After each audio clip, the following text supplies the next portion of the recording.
কোচবিহার জেলার প্রাথমিক বিদ্যালয়ের শিক্ষকদের ট্রান্সফার চালু হওয়ার পথে।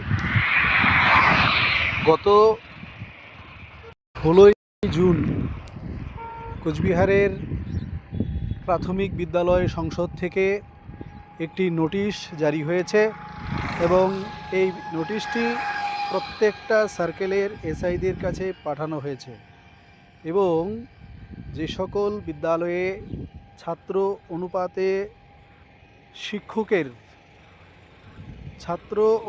শিক্ষকের সংখ্যা অনেক বেশি, সেই সকল বিদ্যালয়ের শিক্ষকদেরকে অর্থাৎ সারপ্লাস টিচারদেরকে একটা তালিকা তৈরি করে পাঠানোর নির্দেশ দেওয়া হয়েছে।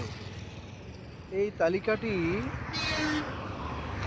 এসআইদেরকে নির্দেশ দেওয়া হয়েছে আগামী 20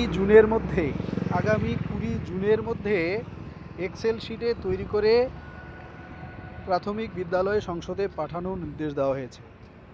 তাহলে আমরা বুঝতে পারছি যে এখন শিক্ষকদেরকে সার্কেল ওয়াইজ হবে না এক সার্কেল থেকে আরেক সার্কেলে ট্রান্সফার হবে, এটা কিন্তু আমরা এখনও বুঝতে পারছি না।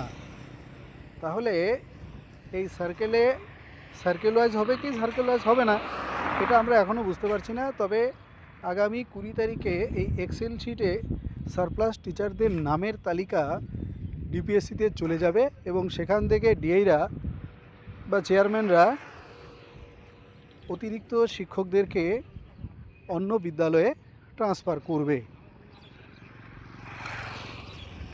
এই এক্সেল শিটে নিচের দিকে